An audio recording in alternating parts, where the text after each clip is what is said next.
बिस्मिल्लाहिर्रहमानिर्रहीम। अस्सलाम वालेकुम दोस्तों, इस ऑडियो लॉग में हम बात करने वाले हैं कि अमेरिकन फॉरेन पॉलिसी कैसे बनती है, कौन बनाता है, उसके ऑब्जेक्टिव्स क्या होते हैं, वो किस तरह से मतलब अपने आप को कंडक्ट करते हैं, ओवर द सेंचुरी उन्होंने किस तरह से कंडक्ट किया है। इसका एक छोटा सा शॉर्ट सा इंट्रोडक्शन में आपको कराऊंगा कि फॉरेन पॉलिसी एक्चुअली में होती कैसे है, कौन कंडक्ट करवाता है अमेरिका के अंदर, उसके अंदर डिटर्मिनेंट्स कौन से होते हैं, किस तरह से बनाई जाती है, कौन एग्जीक्यूट करता है और प्रेसिडेंट का क्या रोल होता है, दूसरे स्टेक होल्डर कौन कौन से होते हैं फॉरेन पॉलिसी में। ये तमाम तर चीजें हम इस ऑडियो लॉग में डिस्कस करेंगे। अब अमेरिकन फॉरेन पॉलिसी एक्चुअली में होती क्या है, इसको थोड़ा सा समझने की जरूरत है। अमेरिकन फॉरेन पॉलिसी एक्चुअली में रोटेट करती है अमेरिकन नेशनल इंटरेस्ट के हवाले से कि अमेरिकन नेशनल इंटरेस्ट को ही इस फॉरेन पॉलिसी ने परसू करना है। मतलब जो अमेरिका के मफादात हैं वो ही अमेरिका की फॉरेन पॉलिसी को प्रोटेक्ट करने। अब अमेरिकन फॉरेन पॉलिसी में अमेरिकन नेशनल इंटरेस्ट क्या है, अमेरिकन नेशनल इंटरेस्ट के ऊपर हम बाद में आते हैं, लेकिन अमेरिका के अंदर कुछ कहा जाता है कि politics stops at the water's edge. मतलब सियासत आपकी खत्म हो जाती है, जो आपकी डोमेस्टिक सियासत है आपके वाटर की एज के ऊपर, मतलब जहां पर दोनों तरफ से अमेरिका को समंदर लगता है, यहाँ पर आपकी डोमेस्टिक पॉलिटिक्स खत्म हो जाती है। उसके बाद आपकी इंटरनेशनल पॉलिटिक्स शुरू हो जाती है और वहां पर आपकी फॉरेन पॉलिसी शुरू हो जाती है। सो वहां से आपको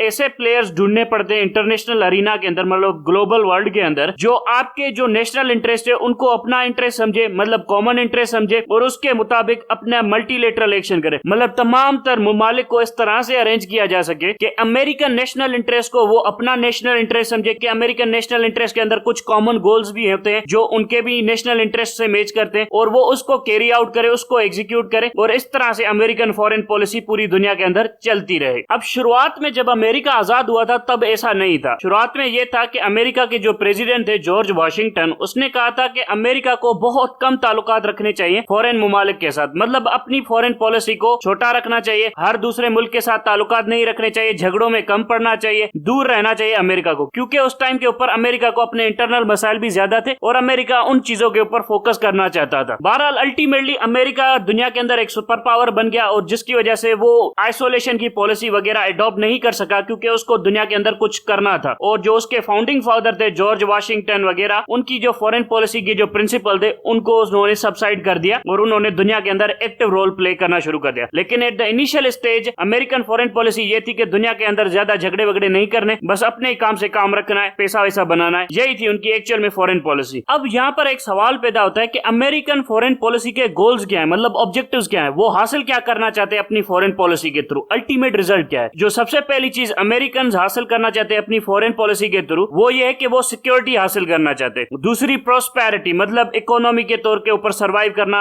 अपनी मईशत को बढ़ाना, ये प्रोस्पेरिटी हासिल करना चाहते हैं। तीसरी चीज वो दुनिया को बेहतर बनाना चाहते हैं, मतलब दुनिया एक बेहतर जमीन बन जाए और जो कि एक अच्छी जमीन हो। अब इसके ऊपर एक मतलब सब्जेक्टिव व्यू भी है, ऑब्जेक्टिव व्यू भी है। सब्जेक्टिव व्यू ये है कि अमेरिका उस दुनिया को बेहतर समझेगा जो ज्यादा से ज्यादा अमेरिका को सूट करेगा। ऑब्जेक्टिव व्यू ये होगा कि दुनिया के अंदर दूसरे भी प्लेयर्स हैं, वो उस दुनिया को बेहतर नहीं समझेंगे जो अमेरिका को फायदा देगी, दूसरे प्लेयर्स उस दुनिया को बेहतर समझेंगे जो उनको फायदा देगी। सो यहाँ पर मतलब है तसाद है, यहाँ पर एक कॉन्फ्लिक्ट होता है दुनिया के प्लेयर्स के अंदर। अब इस तमाम तर फॉरेन पॉलिसी के गोल्स के अंदर अमेरिका का जो सबसे इंपॉर्टेंट गोल होता है वो होता है उसकी सिक्योरिटी। उसके बाद उसका जो दूसरा सबसे बड़ा गोल होता है अमेरिका के नेशनल इंटरेस्ट, यानी उसके जो सिटीजन हैं उनके इंटरेस्ट, उनको प्रोटेक्ट करना, उनको मॉनिटर करना, ये सारे के सारे काम अमेरिका की फॉरेन पॉलिसी का हिस्सा है। और अमेरिका ने बहुत अलग अलग तरीकों से अपनी तारीख के अंदर अपनी फॉरेन पॉलिसी को कैरी आउट किया है, मतलब इन गोल्स को अचीव किया है अपनी फॉरेन पॉलिसी के थ्रू अपनी तारीख के अंदर। For example in 19th century में अमेरिका की जो पॉलिसी मशहूर थी वो थी आइसोलेशनलिज्म, मतलब वो दुनिया से कटे हुए रहते थे, जहां पर वो दुनिया के साथ ज्यादा ताल्लुकात वगैरह बढ़ाना प्रमोट नहीं करते थे, बल्कि उस हद तक ताल्लुकात प्रमोट करते थे जब तक उनकी इकोनॉमी को फायदा वगैरह हो, बाकी दुनिया के झगड़े वगड़े से दूर रहते थे। अब 20th सेंचुरी के अंदर यह हुआ कि इन्होंने दुनिया के अंदर वो आइसोलेशनिज्म की पॉलिसी वगैरह ड्रॉप कर दी और फिर दो जंग अजीम हुई, उनके अंदर उन्होंने दखलंदाजी की, उसके बाद कोल्ड वॉर हुई, उसके अंदर उन्होंने दखलंदाजी की। सो अमेरिका ने अपनी आइसोलेशनिज्म की पॉलिसी खत्म करके एक प्रोएक्टिव पॉलिसी ऑफ डिटरेंस अपना ली, जिसमें उन्होंने एक अच्छी मिलिट्री बनाई और जो कि दुनिया के फॉरेन अटैक्स अमेरिका के ऊपर डिस्करेज किए जा सके। मतलब पहले उन्होंने आइसोलेशनिज्म रखा था कि दुनिया के झगड़ों में नहीं पड़ेंगे तो दुनिया के झगड़े हमारे तक नहीं पहुंचेंगे, लेकिन जब 20th सेंचुरी आई तो अमेरिका ने अपनी पॉलिसी को ऐसे चेंज कर दिया कि उन्होंने प्रोएक्टिव डिटरेंस की पॉलिसी अपनाई, मतलब हम एक स्ट्रॉन्ग मिलिट्री रखेंगे जो दुनिया को डिस्करेज करेगी अमेरिका के ऊपर हमला करने से या अमेरिका के नेशनल इंटरेस्ट को कॉम्प्रोमाइज करने से। अब अमेरिका की फॉरेन पॉलिसी फिर से चेंज हो जाती है। जब कम्युनिज्म का एंड हो जाता है, सोवियत यूनियन कोलैप्स कर जाता है, तो दुनिया का जो सोल सुपर पावर बचता है? वो अमेरिका बचता है। अब इस कोलैप्स के बाद जो 21st सेंचुरी की जो शुरुआत है, इसके अंदर अमेरिका ने अपनी फॉरेन पॉलिसी को और चेंज कर दिया। और चेंज मतलब कैसे कर दिया कि उन्होंने कहा कि जो न्यू थ्रेट्स है, रोग स्टेट्स है, टेररिज्म है, इन सबको काउंटर करना है। और इनको काउंटर करने के लिए उन्होंने पहली बार बताया कि हमारी पॉलिसी होगी प्रीएम्पशन, मतलब हम दुनिया के अंदर सबसे पहले थ्रेट को काउंटर कर देंगे, दुनिया के अंदर सबसे पहले थ्रेट को आइडेंटिफाई कर देंगे और उसको वहीं पर एलिमिनेट कर देंगे। मतलब किसी की बात नहीं मानेंगे क्योंकि हम यूनिलेटरल पावर हो चुके हैं। सो हम प्रीएम्प्ट करेंगे। कहीं से भी दुनिया से अगर आने वाले दिनों के अंदर हमारे पास थ्रेट आएगा, यानी हमें कोई बंदा या कोई मुल्क थ्रेट बनेगा, हम उसको पहले से ही खत्म कर देंगे ताकि वो आगे चलकर कोई ज्यादा बड़ा थ्रेट ना बने। अब आप ये देखें कि ये अमेरिका की तकरीबन 250-300 साल की फॉरेन पॉलिसी है। पहले वो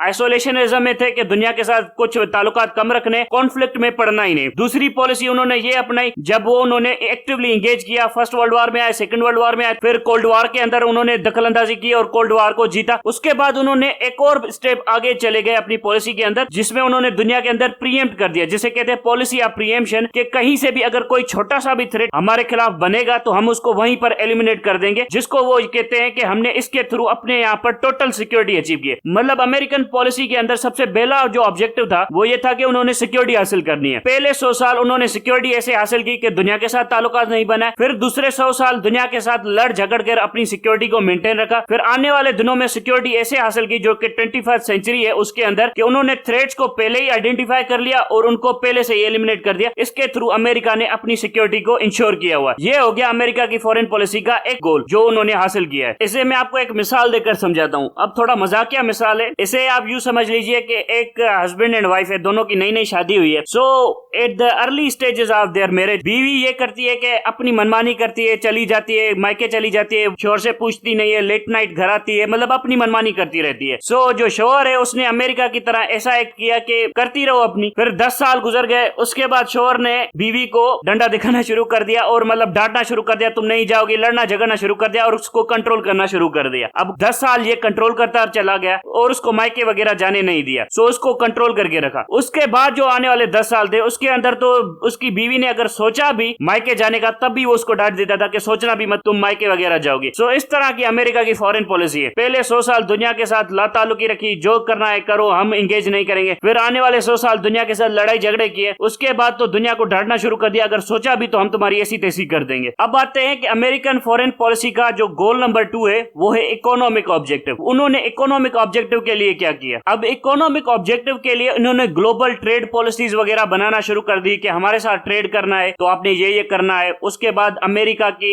एम्प्लॉयमेंट को एक्सपेंड करना, मतलब अमेरिका के अंदर दूसरे इन्वेस्टर ढूंढ कर लाना कि दुनिया से इन्वेस्टर्स आए, अमेरिका के अंदर इन्वेस्ट करें। उसके बाद अपने एनर्जी सप्लाईज को मेंटेन रखना पूरी दुनिया के अंदर, और फिर यूनाइटेड स्टेट्स की जो प्राइसेस वगैरह है उनको कम रखना अपने लोगों के लिए, मतलब जहां पर चीजें सस्ती बने, सस्ती बिके, ताकि उनकी जो डोमेस्टिक पॉपुलेशन है बिल्कुल मतलब मेंटेन रहे, बिल्कुल एक प्रोस्परस रहे। सो इस तरह से उन्होंने अपने इकोनॉमिक पॉलिसीज वगैरह मेंटेन की। अब जो बर्तानिया की फॉरेन पॉलिसी ये थी कि उन्होंने कॉलोनियलिज्म के थ्रू मतलब दूसरी कॉलोनीज को ऑक्यूपाई करके अपनी इकोनॉमिक पॉलिसीज वगैरह मेंटेन की हुई थी। लेकिन यहाँ पर अमेरिका ने ट्रेड रिलेशन के थ्रू दुनिया के साथ इकोनॉमिक टाइज वगैरह मेंटेन किए। अब जो अमेरिकन फॉरेन पॉलिसी का जो तीसरा हिस्सा आता है, जिसको उन्होंने कहा है कि making the world a better place, दुनिया को एक अच्छी जगह बनाना, जिसमें वो कहते हैं कि इंटरनेशनल ह्यूमन राइट्स होने चाहिए, ह्यूमैनिटेरियन पॉलिसीज वगैरह होनी चाहिए। ये अमेरिका की पॉलिसी का तीसरा हिस्सा है, जिसमें वो प्रमोट करते हैं एनवायरमेंटल पॉलिसीज, ह्यूमन राइट्स की एडवोकेशन करते हैं, और बहुत ज्यादा एनजीओ वगैरह जो चीजें होती हैं, पीस कीपिंग मिशन वगैरह, ह्यूमन एड्स वगैरह, जो इंटरनेशनल एड्स और असिस्टेंस वगैरह देते हैं। सो वो सारा का सारा काम उनका ये जो तीसरा ऑब्जेक्टिव होता है कि making the world better place, उसके थ्रू कैरी आउट करते हैं पूरी दुनिया के अंदर। ये है अमेरिका के गोल्स जो वो अपनी फॉरेन पॉलिसी के थ्रू अचीव करना चाहता है। अब इसमें आता है कि अमेरिका की फॉरेन पॉलिसी बनाता कौन है, मतलब अमेरिका इतनी बड़ी फॉरेन पॉलिसी लेकर चल रहा है तो वो फॉरेन पॉलिसी एक्चुअली में बनाता कौन है अमेरिका के अंदर, और कौन कौन से ऐसे लोग होते हैं जो इस फॉरेन पॉलिसी के ऊपर इफेक्ट डालते हैं, असरअंदाज होते हैं, इसको चेंज करने की कोशिश करते हैं। जो सबसे बड़ा जो फॉरेन पॉलिसी का जो प्लेयर है अमेरिका के अंदर वो होता है उनका प्रेसिडेंट और उसके कुछ एडवाइजर्स, जो उसको बताते हैं कि आपने ये फॉरेन पॉलिसी वगैरह कैरी आउट करनी है। और उसके बाद कांग्रेस आती है, उसकी कोर्ट्स आती हैं, कुछ इंटरेस्ट ग्रुप आते हैं, कुछ ट्रेड एसोसिएशंस आती हैं, ये उनकी फॉरेन पॉलिसी के डिसीजन मेकिंग को इफेक्ट करती है। लेकिन फिर भी सबसे बड़ा प्लेयर जो अमेरिका के अंदर रहता है वो उनका प्रेसिडेंट रहता है, क्योंकि उनका जो प्रेसिडेंट है तमाम तरह डिप्लोमेट्स को भी रिसीव करता है, एम्बेसडर भी पूरी दुनिया के अंदर लगाता है, दूसरे मुल्कों से मिलता है, वहां से डीलिंग वगैरह करता है, अरेंजमेंट वगैरह करता है। सो उसका जो प्रेसिडेंट है उसको बहुत ज्यादा कंट्रोल होता है अमेरिका की फॉरेन पॉलिसी के ऊपर। हालांकि यहाँ पर और भी बहुत ज्यादा स्टेक होल्डर्स होते हैं फॉरेन पॉलिसी के अंदर, लेकिन प्रेसिडेंट सबसे बड़ी शॉट्स कॉल करता है अमेरिका के अंदर। अब इसके अंदर आते हैं कुछ ब्यूरोक्रेट्स जो प्रेसिडेंट को असिस्ट भी करते हैं फॉरेन पॉलिसी के हवाले से। For example department of state आ गया, डिफेंस का डिपार्टमेंट आ गया, ट्रेजरी का डिपार्टमेंट आ गया, होमलैंड सिक्योरिटी आ गई, ज्वाइंट चीफ आ गए, नेशनल सिक्योरिटी काउंसिल आ गई, सेंट्रल इंटेलिजेंस आ गई, CIA आ गई आपकी। अब ये सब के सब फॉरेन पॉलिसी के हवाले से प्रेसिडेंट को एडवाइस करते हैं, मतलब डिक्टेट नहीं करते जो पाकिस्तान में चलता है, ये एडवाइस करते हैं। और फिर प्रेसिडेंट कभी इनकी बात मानता है, कभी इनकी बात नहीं मानता, लेकिन अल्टीमेटली सारी की सारी शॉट्स प्रेसिडेंट कॉल करता है। लेकिन कुछ ऐसी चीजें हैं जो प्रेसिडेंट नहीं कॉल करता। फॉर एग्जाम्पल अगर प्रेसिडेंट जंग डिक्लेयर करता है तो उसको कांग्रेस ने वेरीफाई करना होता है विद इन 90 डेज, मतलब 90 डेज के अंदर प्रेसिडेंट को जंग को वेरीफाई करवाना होता है कांग्रेस के अंदर। ऐसे नहीं होता कि अमेरिका का प्रेसिडेंट जंग डिक्लेयर कर दे और उसको कांग्रेस वेरीफाई भी ना करे। ये पाकिस्तान के अंदर होता है कि GHQ जंग डिक्लेयर करता है, फिर बाद में प्राइम मिनिस्टर और प्रेसिडेंट को इन्फॉर्म करता है। लेकिन अमेरिका के अंदर प्रेसिडेंट को जंग डिक्लेयर करने से पहले भी कांग्रेस को कॉन्फिडेंस में लेना पड़ता है और कांग्रेस का अप्रूवल भी चाहिए। और उसके बाद जितनी भी ट्रीटीज वगैरह साइन करेगा दुनिया के साथ उसको सेनेट अप्रूव करेगी। अगर सेनेट वगैरह अप्रूव नहीं करेगी तो वो ट्रीटीज वेरीफाई नहीं होगी, वो अमेरिका की फॉरेन पॉलिसी का ऐसा नहीं बनेगी। प्रेसिडेंट ट्रीटी साइन कर सकता है लेकिन कांग्रेस को अप्रूवल और सेनेट का अप्रूवल ज्यादा जरूरी होता है उन ट्रीटीज को परमानेंट रखने के लिए। अगर ऐसे ही करके आ गया तो वो ट्रीटीज परमानेंट वगैरह कंसीडर नहीं होती। अब कांग्रेस कैसे कंट्रोल रखती है फॉरेन पॉलिसी के ऊपर? वहां पर उनकी सेनेट फॉरेन रिलेशन कमेटी है, सेनेट आर्म सर्विसेज कमेटी है, होमलैंड सिक्योरिटी की कमेटी है, गवर्नमेंट अफेयर्स कमेटी है, हाउस अफेयर्स की कमेटी है, हाउस फॉरेन अफेयर्स की कमेटी है, होमलैंड सिक्योरिटी है, आर्म सर्विसेज कमेटी है। इन तमाम तर कमेटीज के थ्रू वो ज्यादा से ज्यादा डिपार्टमेंट से इंफॉर्मेशन वगैरह कलेक्ट करते हैं, फिर प्रेसिडेंट के इनपुट को और इन कमेटीज के इनपुट को क्रॉस चेक करते हैं। उसके बाद वहां की कांग्रेस पॉलिसी बनाती है जो प्रेसिडेंट के साथ एग्री करती है या डिसएग्री करती है, फिर वो अपने इश्यूज रिजोल्व कर लेते हैं। सो इस तरह से चेक एंड बैलेंस के थ्रू वो अपना सिस्टम लेकर चलते हैं। मतलब वहां पर कोई एक इतना बड़ा भी नहीं है कि सारे के सारे शॉर्ट्स कॉल कर सके और कोई इतना मतलब है ना अनअकाउंटेबल नहीं है, कोई इतना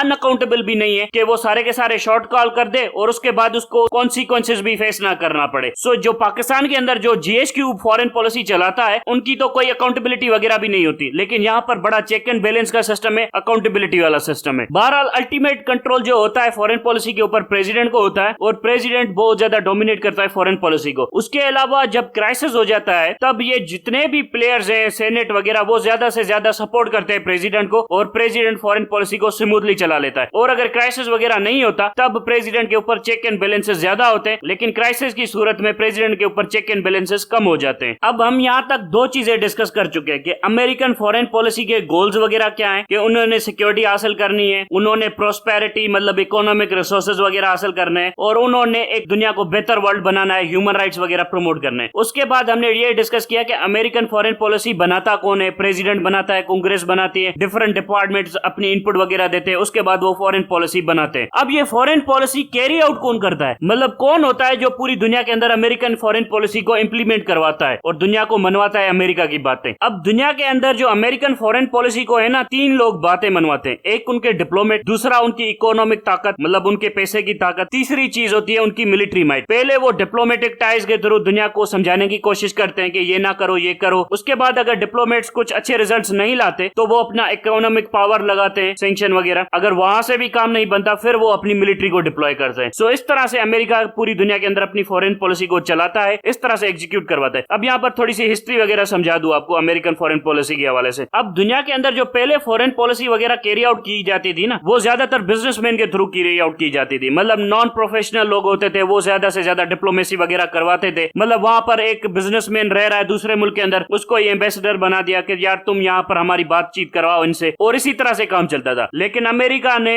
रोजर्स एक्ट पास किया 1924 के अंदर, जिसने बुनियादी तौर के ऊपर बताया कि हमारे पास एक प्रोफेशनल फॉरेन सर्विस का स्टाफ होना चाहिए जिसकी फॉरेन पॉलिसी के अंदर एक्सपर्टीज वगैरह होनी चाहिए। लेकिन जंग अजीम दो मतलब दूसरी जंग अजीम के बाद अमेरिका ने फॉरेन सर्विस एक्ट पास किया 1946 में, जहां पर अमेरिका ने एक प्रोफेशनल डिप्लोमेटिक कोर बनाई जो कि बड़ी ताकतवर है। आपके अंदर जो रिजीम चेंज कैरी आउट करवाया था वो उसी डिप्लोमेटिक कोर ने कैरी आउट करवाया था। अब फॉरेन पॉलिसी के ऊपर बहुत ज्यादा मतलब है ना नजरें रखी जाती है अमेरिका के अंदर, और इसके अंदर स्टेक्स भी बहुत ज्यादा इन्वॉल्व होते हैं और अमेरिकन प्रेसिडेंट को ही रिस्पॉन्सिबल समझा जाता है उसके सक्सेस और फेलियर के हवाले से। सो इसीलिए अमेरिकन प्रेसिडेंट मोस्टली ये करते हैं कि वो ज्यादा से ज्यादा कंट्रोल मेंटेन रखते हैं अपने डिप्लोमेट्स के ऊपर, और डिप्लोमेट्स को ज्यादा मेजर रिस्पॉन्सिबिलिटीज नहीं दी जाती। अगर दी जाती है तो वो उन डिप्लोमेट्स को दी जाती है जो उनके बहुत ज्यादा भरोसेमंद हो और बड़े ही स्पेशलाइज्ड और ट्रस्टेड बंदों को ही वो प्रेसिडेंट जिम्मेदारियां देते हैं। अगर फॉरेन पॉलिसी का फेलियर हो जाए, फॉर एग्जांपल 2008 में जॉर्ज बुश का फेलियर हुआ था फॉरेन पॉलिसी के हवाले से, तो उनको बहुत ज्यादा क्रिटिसिज्म फेस करनी पड़ी थी फॉरेन पॉलिसी के हवाले से। सो इस तरह से अमेरिका के अंदर कंट्रोल रखा जाता है फॉरेन पॉलिसी के ऊपर। अब दूसरा कौन सा तरीका होता है जहां से अमेरिका अपनी फॉरेन पॉलिसी की बातें मनवाता है पूरी दुनिया के अंदर, वो होता है यूनाइटेड नेशन जनरल असेंबली का सेशन। अब यूनाइटेड नेशन जनरल असेंबली के सेशन के अंदर मतलब है 192 मुल्क होते हैं और वो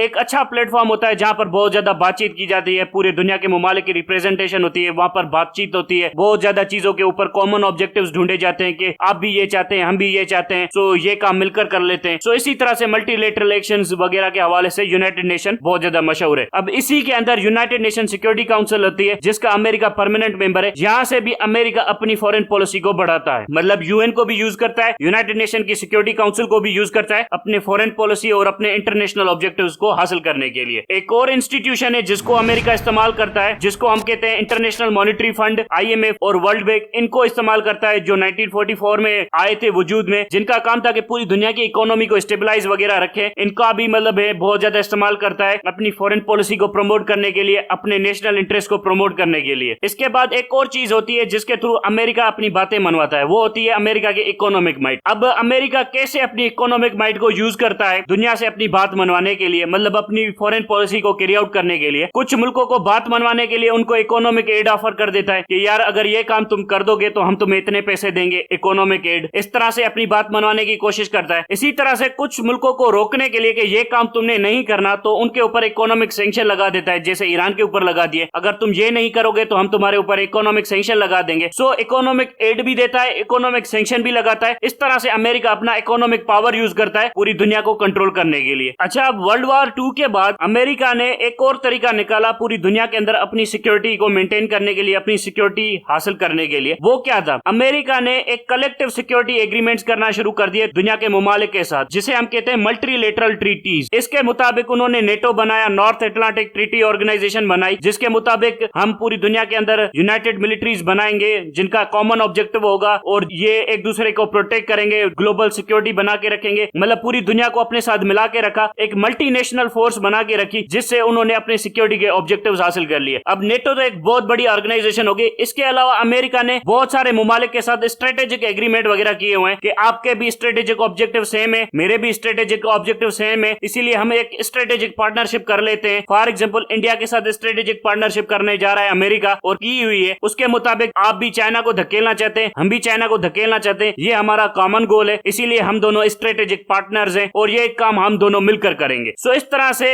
मल्टीलेटरल ऑर्गेनाइजेशन नेटो भी है और बायलेटरल रिलेशंस भी बना के रखे हैं अपनी ग्लोबल सिक्योरिटी के ऑब्जेक्टिव्स को हासिल करने के लिए अमेरिका ने। इसके अलावा अमेरिका के पास एक और चीज भी है जिससे वो अपने फॉरेन पॉलिसी के ऑब्जेक्टिव्स यानी गोल्स वगैरह हासिल करता है, वो है अमेरिका की मिलिट्री फोर्स। अमेरिका के पास दुनिया की सबसे बड़ी मिलिट्री फोर्स है, बड़ी स्टैंडिंग, बड़ी हाईली एफिशिएंट, न्यूक्लियर कैपेबल, बड़ी ताकतवर फौज है। अब जब ये सारे के सारे नॉन वायलेंट मींस, मतलब diplomatic means, economic means, United nation की असेंबली के सारे सैंक्शंस वगैरह वो सारे के सारे फेल हो जाते हैं, फिर अमेरिका अपने मिलिट्री मींस के थ्रू अपने फॉरेन पॉलिसी के ऑब्जेक्टिव्स वगैरह हासिल करता है, जैसा कि उन्होंने इराक के अंदर किया। उनको वहां पर रिजीम चेंज करवानी थी, डिप्लोमेटिकली नहीं करवा सके, इकोनॉमिकली नहीं करवा सके, तो उन्होंने डायरेक्टली मिलिट्री को यूज किया अपने फॉरेन पॉलिसी के ऑब्जेक्टिव्स को बढ़ाने के लिए। इसके अलावा और भी बहुत सारी चीजें जो अमेरिका करता है, जैसे इंटरनेशनल आर्बिट्ररी ट्रिब्यूनल्स है, वहां पर अपने जजेस लगवाना, अपने पसंदीदा लोगों को लगवाना, अपने पसंदीदा मुल्कों के जजेस लगवाना, ताकि वहां से फैसले भी अमेरिका के फेवर में आए, और अगर वो फैसले अमेरिका के अगेंस्ट में आते हैं तो उनको डांटना, उनको धमकाना। सो इस तरह से अमेरिका ने पूरे सिस्टम को कंट्रोल करके रखा हुआ है। अब अमेरिका अपनी फॉरेन पॉलिसी के थ्रू हासिल क्या करना चाहता है ये तो मैं आपको पहले ही बता चुका हूं। अब यहाँ पर एक ब्रिटिश